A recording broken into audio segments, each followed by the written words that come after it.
Hey everyone, welcome to Conversation Piece with Patrick Armstrong. I am the titular Patrick, and this is a show where my guests and I discuss what piece of the conversation we aren't talking about but should be. Special shout out to all my returning listeners, and a high five and hello to everyone joining us for the very first time. Thank you so much. The month of May is Asian Pacific American Heritage Month, or APAHM. It is meant to celebrate and reflect on the history and peoples that make up our beautiful diaspora. As part of that reflection, this month I'll be sharing 9 conversations with friends and folks I greatly admire in the community as we discuss those missing pieces of the Asian American conversation. What we know, what we might not know, and what we can do about it. These are the APAHM Conversations. My guest today is a sociology doctoral student at Rice University, as well as an author and educator. Her research examines how religious socialization shapes the racial attitudes and political engagement of Asian Americans. And she has served Asian American youth in community-based organizations, as well as taught Asian American studies at San Francisco State University, Laney College, City College of San Francisco, and Oakland Unified School District. It is my honor and privilege to welcome Bianca Mabute-Louie to the show. Hey, Bianca, thank you so much for joining me. Thank you for having me, Patrick. I'm excited for this. I am very excited for this as well. I'm just going to hype you up a little bit more. I've been following your work for a long time. For listeners who may not know, you were one of the folks sharing things and resources and stories and information that really helped to shape and reframe the way that I thought about myself as Asian American and how I wanted to navigate the work that I do. So it's a big honor for me to be able to sit here and have this conversation with you. Again, thank you so much for this time, for your energy, and for everything that we'll talk about today. Thank you. It's all new. You're very welcome. All right. So I know I introduced you just a little bit, but for those who may not know who you are, do you mind sharing just a little bit more about yourself? Yeah. I'm currently in Houston, Texas. I've been here for about 3 years. Before that, I grew up in California, in San Gabriel Valley, which is very heavily Asian ethnoburb. And then I lived in Oakland for about 10, 11 years.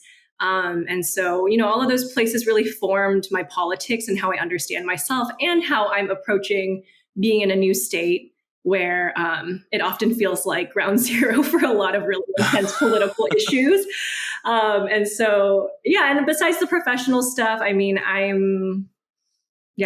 have 2 dogs. I am passionate about eating and finding new restaurants wherever I'm at. And glad to be here.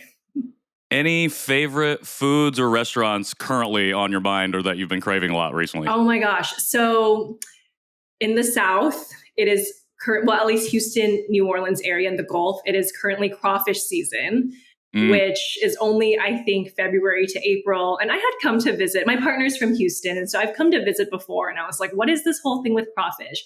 And since moving here, I get it. I have become a believer, specifically via occasion, though. Okay. As an Asian American studies enthusiast and scholar, I'm very excited when, food kind of represents the political histories of who's been here, but also the occasion is just superior to regular Cajun food, in my opinion. So okay, we've heard it here first, or maybe not, definitely not last. Via Cajun is the way to go, the superior version. So I'm gonna have to try that out. I was in Houston for a few months and did not explore as much food as I should have. Very much leaned heavily into the barbecue, and I feel like that's just where I got stuck at. Yeah. So definitely going to have to make that happen soon.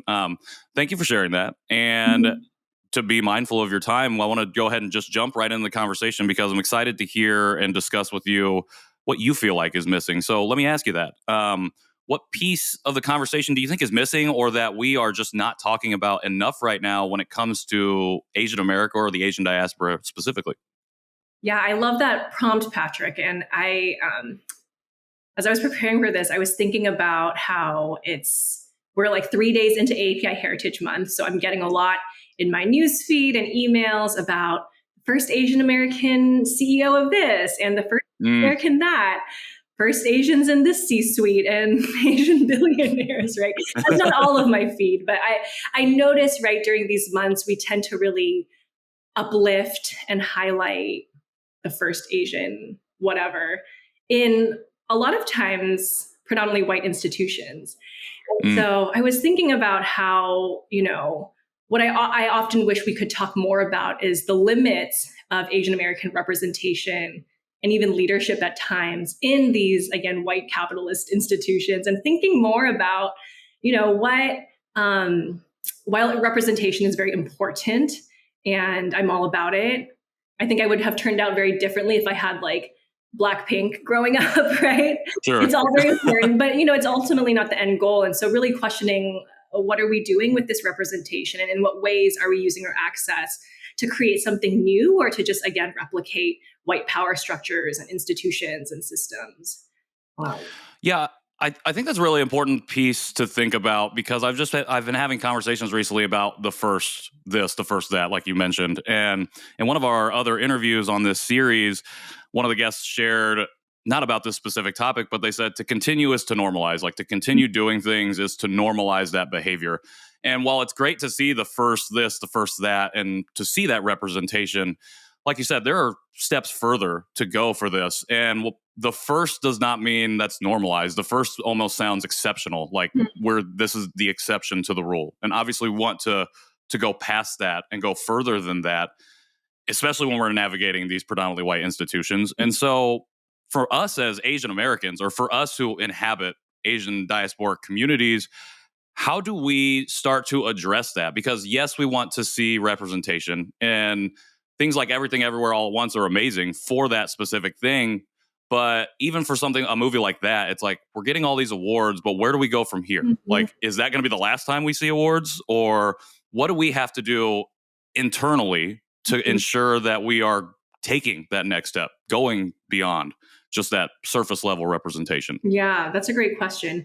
I've been saying this more so the last year or so, that me in my most liberated state is me not really striving and just being really comfortable taking naps all day and being mediocre, right? To not feel the need and the burden and pressure of, and I feel this, in my realm in academia too, because there aren't a lot of Asian American sociologists in my department, to feel like I have to be the best and excel at everything to be taken seriously, and for my research on Asian Americans to be, seen as legitimate. And I think part of, what's next, in an ideal world, and maybe even thinking about the next generation, hopefully they don't feel that pressure to be the first, because there have been many before them. And like you, and I think you said, your guest was saying, it's normalized that Asian Americans are in these positions of leadership in these industries. I also think about, I don't know if this answers your question directly, but what got me thinking about this was the controversy over beef recently. And that was a very, I think that was a show that was a first of its kind. And at the same time, right, these Asian creators, these celebrities that I have parasocial obsessions with, right, were part of this culture and community of silence that enables abusers, which we see all over white Hollywood. And so again, internally, I think we need to be thinking about, right, like representation at what cost, and what kind of standards of not just excellence in storytelling, but standards of community and integrity are we holding ourselves and each other to? And yeah, I think just really being accountable to each other and to our broader community, particularly in the beef example, right, to broader communities of color, and in the very specific example, Black women, right? Taking that kind of accountability and that position of influence and authority more seriously. Yeah, that accountability piece is so important. I'm pretty sure we've mentioned accountability in some form or fashion in every one of these interviews for this or every one of the episodes for this series. And particularly with beef, it does just feel like this unwillingness to hold David Cho, for example, specifically accountable for these acts, and saying, oh, well, he apologized, or even using people as props to say, this is fine now. Like, we've addressed this, he addressed this, and now we're moving on. Why would you want to sabotage this new piece of representation that we have? And again, it goes back to what you said before about, like, we want to go beyond that. And I feel like a lot of that starts with, or we get a lot of the actionable items, the steps that we can take to move forward from folks in your industry, in academia. How have you seen that change from your perspective as an academic in that institution? Has that changed a lot even over like the last 3 years? I know you said in the last year you've learned to like kind of find a balance. I don't know if it's a balance, but find kind of the piece of like, here's how I want to move through the work. How have you seen that shift in academic spaces specifically in this regard? I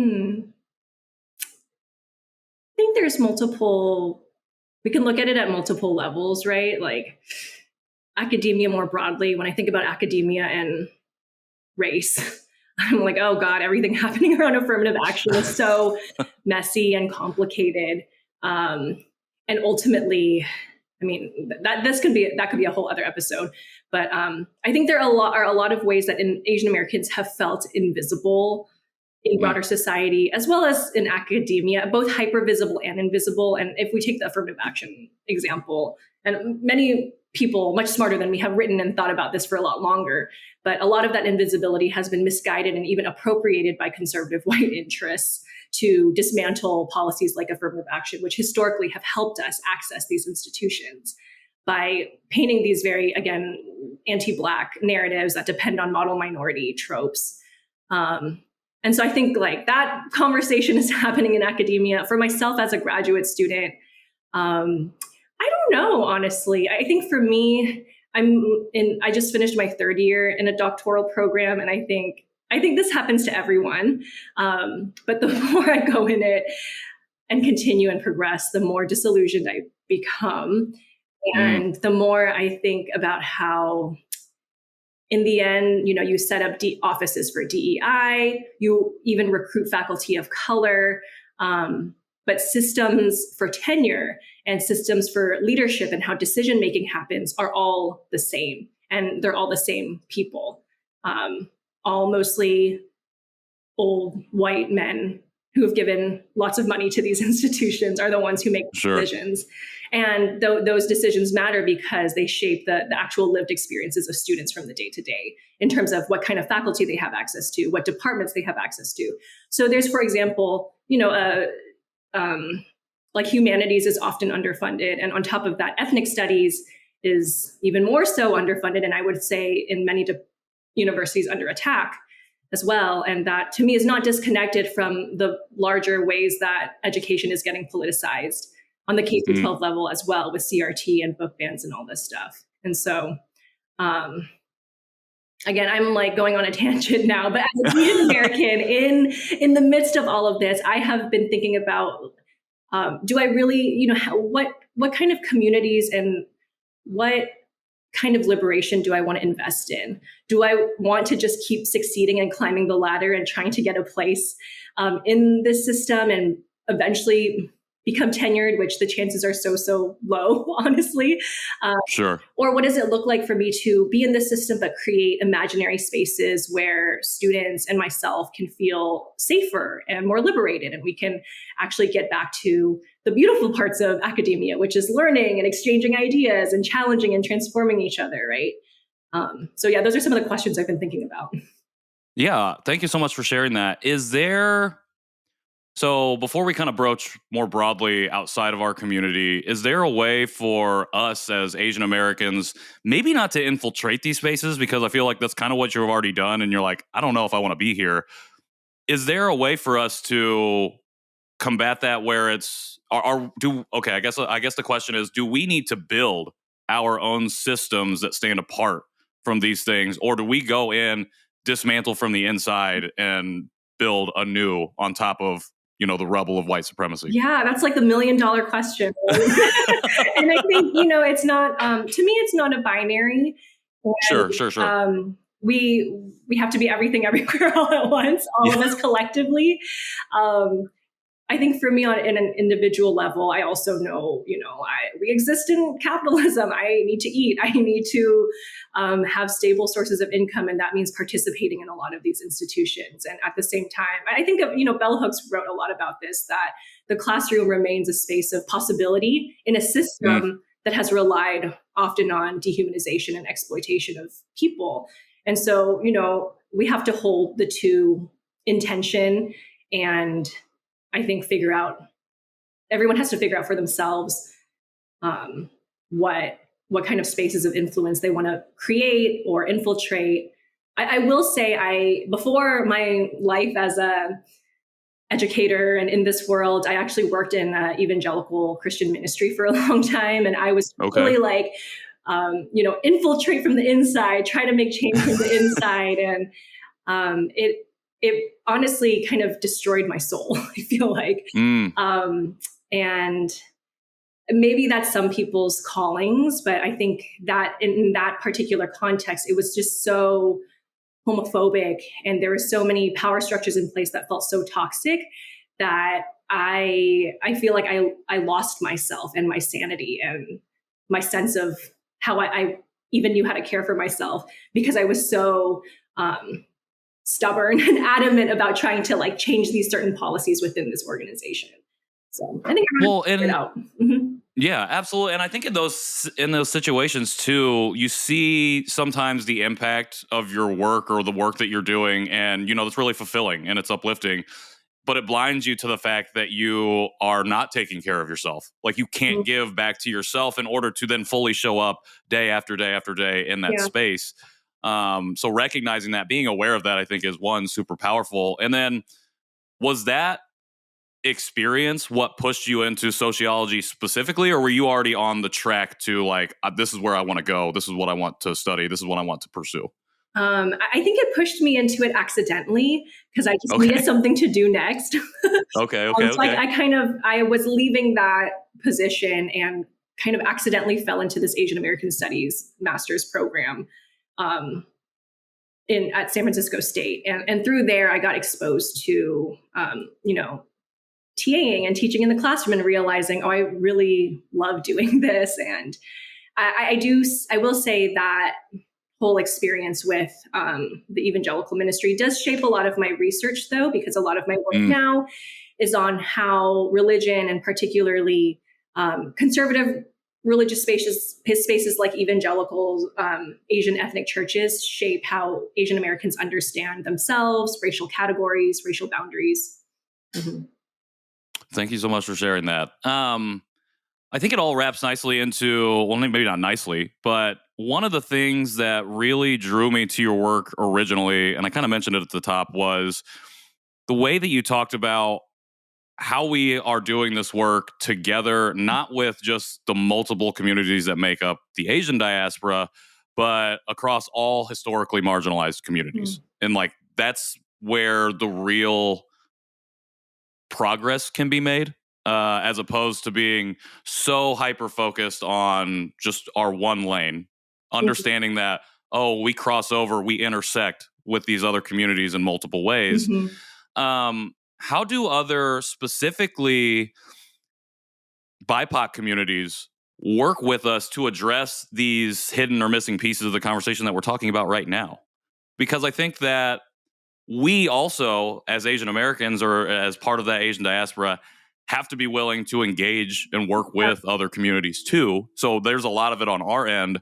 How do those other communities, maybe not reciprocate, but how do they work with us? What do they need to be, or what can they be aware of as they approach this conversation? Yeah. Well, I don't have a prescription for how, but I can share some experiences when I have felt supported by non-Asian BIPOC folks. I think about, I actually did a session maybe 6 months ago, latter half of last year, at a very fancy corporate setting. So I share that because I didn't expect it to come out of that organization or that business. But they wanted to do a Black and Asian healing town hall. So one, and that program was initiated by a Black woman at that organization. And one, it was striking to me that it wasn't happening during API month or Black History Month. It's like, we exist other months in the year. You got to like look at your calendar, like, wait a second, it's September or whatever. Like, wait, what's happening? Exactly. And it wasn't happening on the heels of some horrific tragedy. And two, they were very intentional about bringing in speakers from both communities to facilitate spaces for folks who identify as either group. and then also to facilitate space for all of us to come together and really exchange stories, talk about history. They brought me and another, I believe also sociologist, in to give just some background framing of why do we see tension between these communities, supposedly tension, right? And how it's framed often by history and policy and structures, but how it manifests in the day-to-day and the interpersonal. And so there were just a lot of ways that event surprised me in terms of the thoughtfulness and the intention to facilitate healing.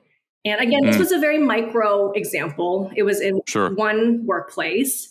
No policy changed. Reparations weren't made. Literally maybe nothing drastic happened.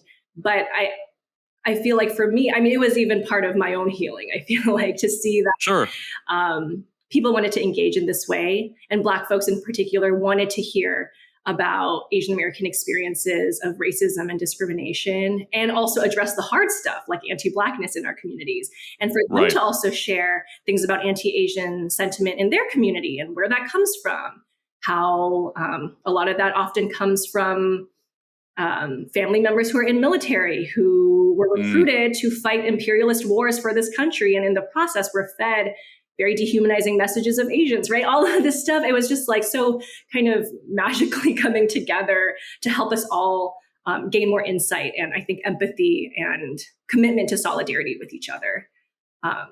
So that's just one example that I felt really encouraged by. But I think beyond that, I just try to think about partnership and mutuality as opposed to, transactional solidarity where it's like, I show up for you, you show up for me.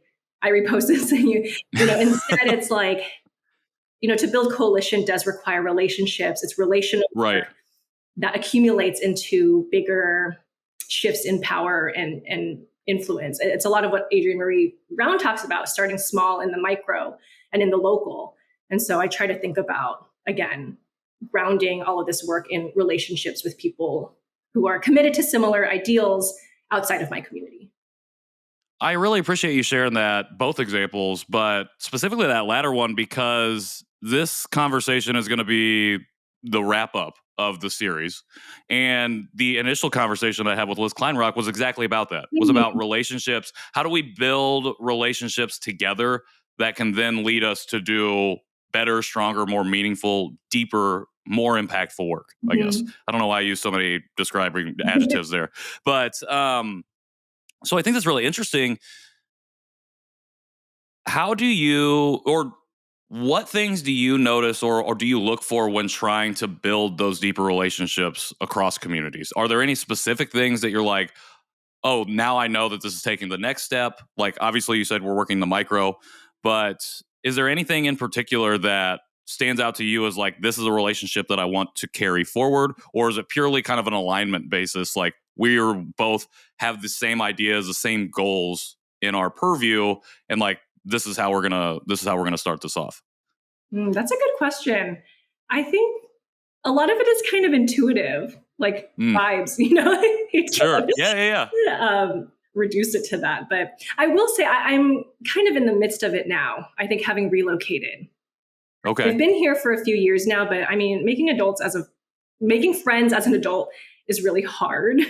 My wife and I talk about that all the time. Yeah, we have a whole podcast on that. It's really hard, especially if you move or you change life stages. And so I moved, I'm about to become a parent. And so I'm kind of in the midst of it now where I'm trying to figure out, what is my community here in Houston locally? And also what is my political home? Because I feel like I need both to do the work I want to do. And for the work to not just stay in my head, but to actually be embodied in a real way. And so one way I've tried to start doing that in the last year was just going to events locally and trying to meet people. And one way I actually met a lot of folks that I really respect and I try to keep in touch with and connect with is there was like a year after Atlanta vigil that happened.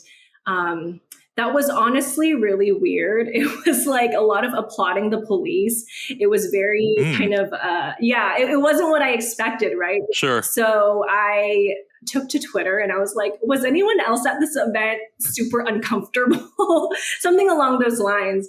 And it was like a desperate call out for progressive, more abolitionist thinking community in Houston, right? And actually some people responded. And from there, it kind of just iterated itself into a book group. We have a Houston Asian abolitionist group chat where people share events or what they're doing or opportunities to be plugged in.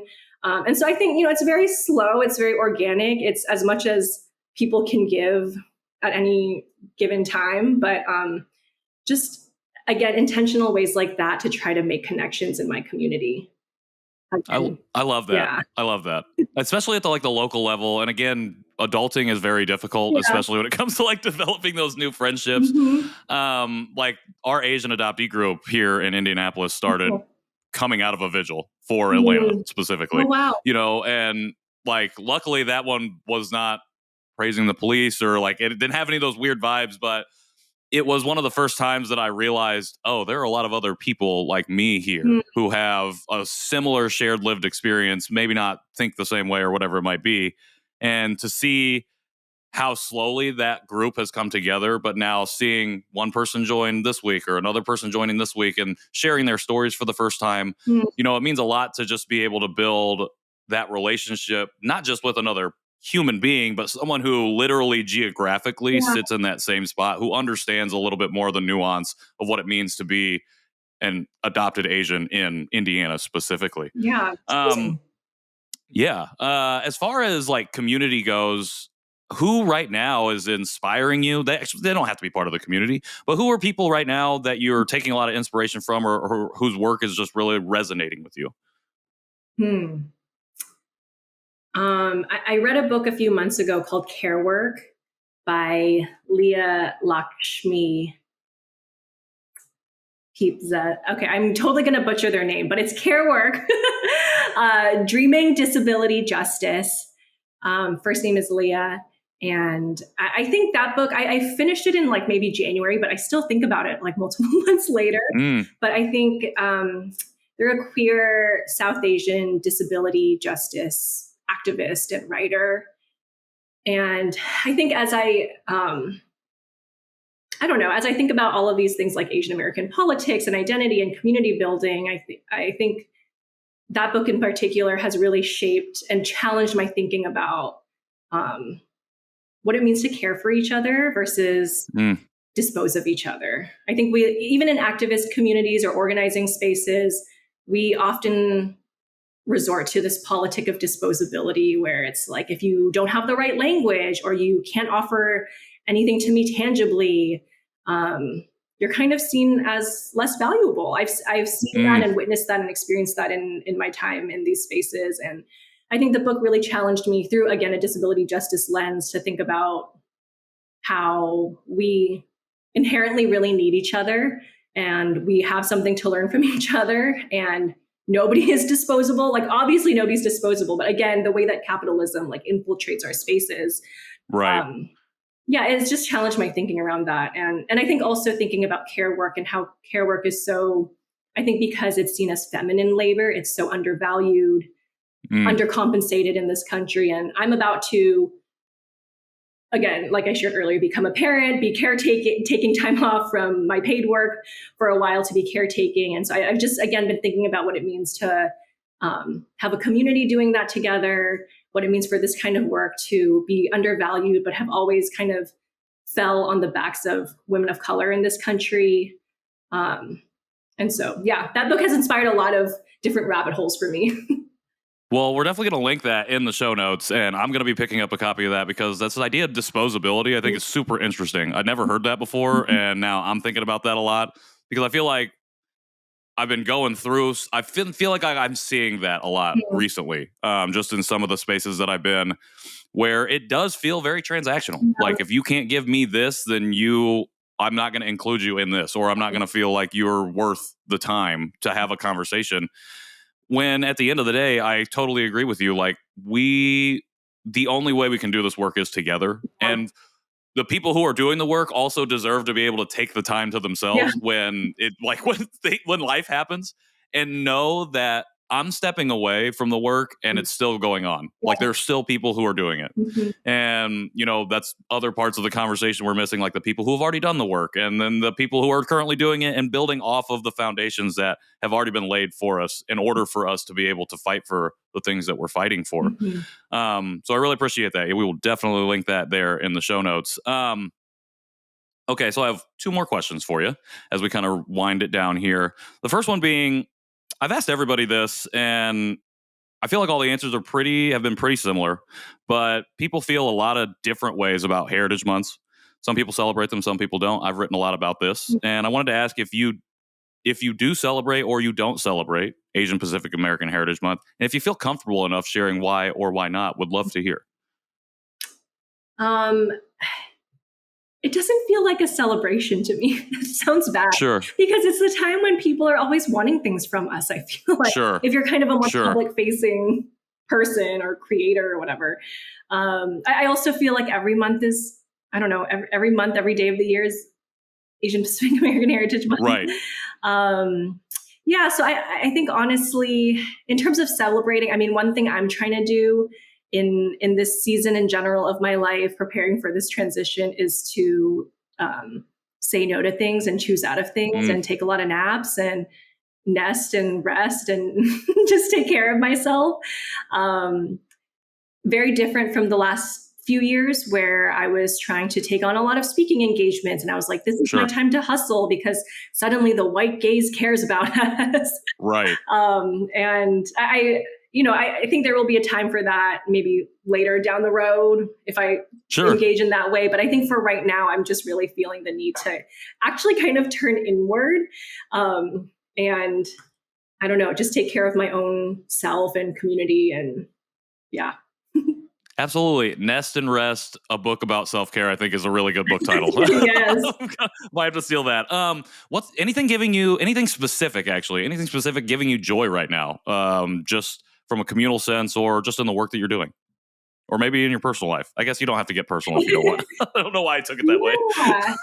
No, I mean, again, my life is a lot about just, because I have a baby coming in like less than 2 months, preparing for that. And so I think one thing giving me joy, but also challenging me is all the people who have kind of come around us to support this transition. And again, really recognizing, I mean, right now it's kind of theoretical because the baby isn't here yet, but already kind of recognizing it's going to take a lot of people, it's going to take a village. And that's how it's meant to be in a lot of our cultures and communities. We weren't meant to raise children in these like isolated individualist nuclear families. And so I feel very thankful that, we have extended family and people around us. And I also feel challenged because it's very hard for me to ask for help. And to, I believe in that we're all interconnected and we all need each other. I believe those things, but when it comes to my life, it's very hard to actually practice that. And so, yeah. Totally resonate with that. Yeah. Totally resonate with that. And I love that about taking the village to when it comes to raising your children. I remember when I first read Britt Hawthorne's book about or raising anti-racist children, that's like one of the first things she talks about is like how she transitioned to homeschool, why it's not just her and her partner doing this learning and leading this in terms of care, but it's all of her community, like the community that she's surrounded and found herself in, which I love. And I love that you named that as well. How do we support you? How do we support your work and the things that you're doing moving forward, knowing that you're going to be, taking a lot of care and time to yourself and spending that with your family? Anything that we can do specifically to support you moving forward? Yeah. Thank you for asking that. I think I will be, I'm kind of just preparing myself to enter this like hibernation mode. And so I don't have honestly, that much like work coming out in the next 6 months that people can buy or read. But, let's stay in community. If people want to talk about these things, like what it looks like to make community around, our shared values, how to make friends as an adult, like I'm always willing to have those conversations. But yeah, I mean, otherwise, just thankful for this space and conversation. And I think, how I feel supported is just knowing that, like you said, this work continues to happen. I'm just one small piece of a much larger tapestry. And working on all these things and telling stories. So I love that. Thank you for saying that and sharing that. And folks, get out there and keep doing the work so Bianca can spend time with her family, be a parent, rest, nest, and do all of that wonderful self-care and family care that we need to have happen. Bianca, it's been an absolute pleasure and a privilege to sit here and have this conversation with you, to take a little bit of your time today to be able to share this conversation with our guests. It really, really means a lot to me, not only to have you on the show, but to be a part of this specific series, the APAHM Conversations. So thank you so much. Thank you so much, Patrick. This was so fun. And I'm looking forward to listening to all of your episodes. Thank you so much. That is making me beam and smile and warming me inside. Thank you. That really, really, really means a lot. For everybody else out there listening, you can find links to everything that we've talked about here in the show notes, and you can find us at Conversation Pod Piece on Instagram. If you do feel inclined to leave a rating or review on whatever podcast player you're listening to, we would greatly appreciate it. And if you're interested in supporting the show in the future in any way, feel free to hop in my DMs or visit my website, patrickintheworld.me. Until next time, I'm Patrick Armstrong, and this has been Conversation Piece. Thanks, Bianca. Thank you.